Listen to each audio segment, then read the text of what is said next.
आपने law of attraction को लेकर बहुत सारी वीडियो देखी होंगी। Law of attraction success story भी आपने देखी होंगी, पढ़ी होंगी या सुनी होंगी। लेकिन आज जो मैं आपके साथ शेयर करने जा रही हूँ वो बहुत ही रहस्यमयी और रोंगटे खड़े कर देने वाली चीज़ है। लॉ ऑफ अट्रैक्शन का एक ऐसा सच जिसे हम इग्नोर नहीं कर सकते हैं, चाहें या ना चाहें।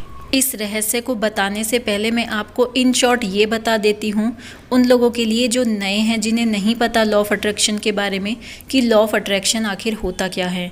आपने कई बार अपने बड़ों से सुना होगा, अच्छा सोचो तो अच्छा ही होगा, अच्छा बोलोगे अच्छा पाओगे और वैसे ही बन जाओगे। तो क्या ये बात सच है? क्या इसके पीछे कोई राज छिपा है? ये प्रकृति अपने आप में बहुत सारे राज छुपाए हुए है। ऐसे ना जाने कितने रहस्य हैं जो आज भी इंसान नहीं जानता। लेकिन इन रहस्यों को जो इंसान जान लेता है उसकी लाइफ में इत्तेफाक नाम की चीज़ ख़त्म हो जाती है और वो सच को जान जाता है। वो जो चाहे कर सकता है, जो चाहे बन सकता है। आकर्षण का नियम भी एक ऐसा ही रहस्य है। ये रहस्य किसी चमत्कार से कम नहीं है। ये आपका पूरा जीवन बदल सकता है। ये नियम कहता है आपके साथ जो कुछ भी होता है उसे आपने ही आकर्षित किया है। जैसा हम सोचते हैं, जिस तरह की इमेजेस हमारे माइंड में बनती हैं, वो चीज़ें हमारी लाइफ में आकर्षित होने लगती हैं। लॉ ऑफ अट्रैक्शन में हम एक मैग्नेट की तरह काम करते हैं और अपने विचारों की शक्ति से उन सोची हुई परिस्थितियों को अपनी ओर आकर्षित करते हैं। ये आकर्षण का सिद्धांत किस लेवल तक काम करता है, इस वीडियो को देखने और सुनने के बाद आप भी सोच में एक बार के लिए ज़रूर पड़ जाएंगे। अभी कल की ही बात है, फेमस पंजाबी सिंगर सिद्धू मूसेवाला का मर्डर कर दिया गया। बहुत दुख हुआ, स्पेशली इस वजह से क्योंकि जब एक यूथ की डेथ होती है तो बहुत एक पेनफुल सिचुएशन होती है। क्या बीतती है उसके पेरेंट्स पर, क्या बीतती है बाकी लोगों पर। एंड सीरियसली एक यूथ की डेथ होना एक बहुत बड़ा लॉस होता है किसी भी कंट्री के लिए। मैंने सिद्धू मूसेवाला के काफ़ी सारे सॉन्ग्स सुने हुए हैं। इवन मेरा एक रिएक्शन और रिव्यू का यूट्यूब चैनल भी है जहां पर मैंने उनके काफ़ी सारे सॉन्ग्स को लेकर रिव्यू किए हुए हैं। वैसे उस चैनल पर अब मैं वर्क नहीं करती हूं, लेकिन सिद्धू मूसेवाला के मर्डर की न्यूज़ काफ़ी शॉकिंग लगी और कल से ही मेरा ध्यान बार बार सिद्धू मूसेवाला के मर्डर पर जा रहा था। बार बार मैं उसी के बारे में सोचे जा रही थी। काफ़ी सारी वीडियोज़ पोस्ट मैंने इतनी सारी ट्विटर पर, इंस्टाग्राम पर बहुत सारी पोस्ट देखी और इन सब चीज़ों को देखते देखते एक चीज़ ने मेरा ध्यान अपनी तरफ खींच लिया। और वो चीज़ क्या थी? वो चीज़ थी लोगों की हुई कुछ पोस्ट जिसमें वो किसी कोइंसिडेंस के बारे में बात कर रहे थे। ये पोस्ट भी मैं आप लोगों के साथ शेयर करूंगी। इस पोस्ट के अकॉर्डिंग लोगों का मानना है कि सिद्धू मूसेवाला की डेथ के साइंस पहले से ही मिलने लगे थे। वो बात अलग है, किसी ने उन पर ध्यान नहीं दिया था। यहाँ पर कुछ कोइंसिडेंट्स की बात की गई। अगर पहले कोइंसिडेंट्स की बात करूँ तो लोगों ने यहाँ पे बात की उनके सॉन्ग के टाइटल 295 को लेकर।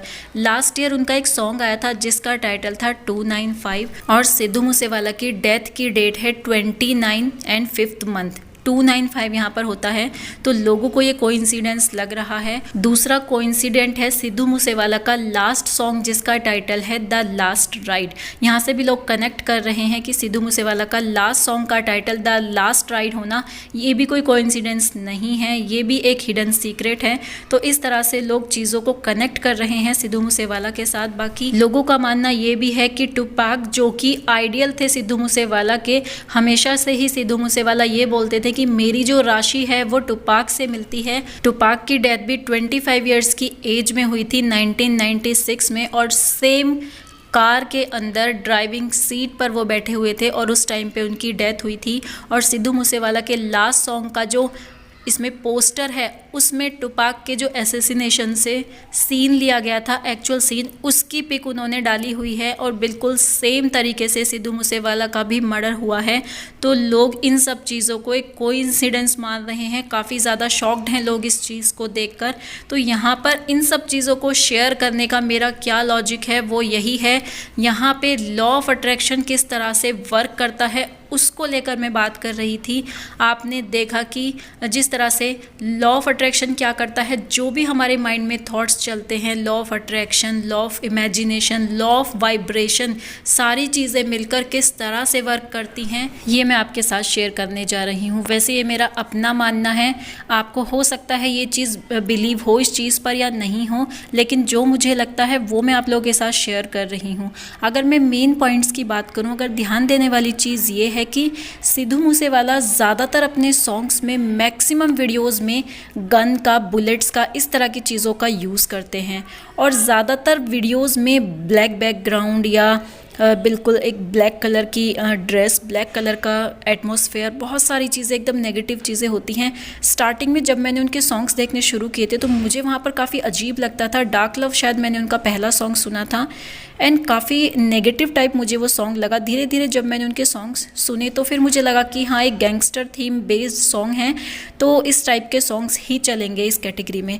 लेकिन जिस तरह से ये नेगेटिव चीज़ें वो बोलते थे, सोचते थे, जब भी उन्हें लिरिक्स लिखने होते थे तो ये नेगेटिव चीज़ें उनको सोचनी पड़ती थी, उस एटमॉस्फेयर में रहना, उस चीज़ को फील करना, उसी तरह की वाइब्रेशन उनके आसपास रहना, उसी तरह के लोग आसपास रहना कि जो इन वीडियोस में काम करते थे। तो कहीं ना कहीं ये सब चीज़ें उस लॉ ऑफ अट्रैक्शन को रेडी कर रही थी, उस लॉ ऑफ अट्रैक्शन को अट्रैक्ट कर रही थी, जो शायद काफ़ी नेगेटिव था, क्योंकि ज़्यादातर जो उनके वर्ड्स थे, gang, war, death, gun, bullets, इस टाइप के वर्ड्स ही वो यूज़ करते हैं अपने लिरिक्स में। और उनका जो आइडियल है वो टुपाक, उनकी डेथ हो जाती है यंग एज में और वो भी सेम कंडीशन में, गाड़ी के अंदर उनको गोली मार दी जाती है। तो ये सब चीज़ें भी कहीं ना कहीं कनेक्ट हो रही हैं।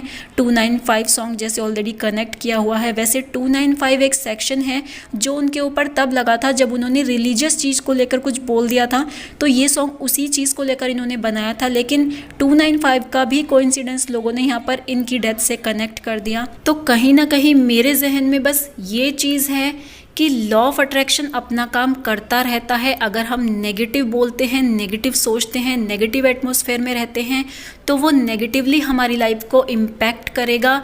पॉजिटिव सोचते हैं, पॉजिटिव एटमॉस्फेयर में रहते हैं तो पॉजिटिवली वो हमारी लाइफ पे इफ़ेक्ट करेगा। यहाँ मेरा काम इस चीज़ को लेकर कोई अंधविश्वास फैलाना नहीं है, जस्ट ये मेरी एक थिंकिंग है। मैंने आप लोगों के साथ शेयर की कि मुझे ऐसा लगा, जिस तरह से मैंने सिद्धू मूसेवाला की पोस्ट देखी, उनके सॉन्ग सुने हैं, अब तक काफ़ी वीडियोज़ उनकी देखी हैं और जिस तरह से उनका एटीट्यूड रहता है ऑल द टाइम, उस तरह की चीज़ों को देखकर मुझे ऐसा लगा कि गैंगस्टर, गैंग, गन्स, बुलेट्स, इन सब चीज़ों से हमेशा ही उनका एक थॉट जुड़ा रहा और इसी वजह से शायद ये लॉ ऑफ अट्रैक्शन यहाँ पर नेगेटिवली वर्क कर गया और सब चीज़ें बर्बाद कर दी लॉ ऑफ अट्रैक्शन ने। एंड लॉ ऑफ अट्रैक्शन, जैसे मैंने आपको पहले भी बताया, ये हमेशा वर्क करता है, हम चाहें ना चाहें, इसको जानते हों या नहीं जानते हों। इसलिए हमें अपनी लाइफ में जो भी करना चाहिए बहुत सोच समझ कर करना चाहिए, बहुत सोच समझ कर बोलना चाहिए। मुझे नहीं पता कि मुझे ये वीडियो शेयर करना चाहिए था, ये थॉट्स शेयर करने चाहिए थे या नहीं करने चाहिए थे, बट अगर मैं इन थॉट्स को शेयर नहीं करती तो ये थॉट्स मुझे और भी ज़्यादा परेशान करते और मैं इनके बारे में बहुत टाइम तक सोचती रहती। आपको क्या लगता है इस वीडियो को देखने के बाद कि क्या ये लॉ ऑफ अट्रैक्शन का इफ़ेक्ट था या जस्ट एक कोइंसिडेंट था? आप चाहें तो कमेंट करके बता सकते हैं। मैं आप लोगों के साथ इस आकर्षण के नियम के रोंगटे खड़े कर देने वाले सच को शेयर करना चाहती थी और मैंने ये वीडियो आप लोगों के साथ शेयर कर दिया। मैं यही चाहूँगी दिल से कि ऐसा आकर्षण का नियम किसी की भी लाइफ में लागू ना हो, कभी भी लागू ना हो। हमेशा पॉजिटिव सोचें, अच्छा सोचें और अपने जीवन को बेटर बनाएं। जय श्री कृष्णा।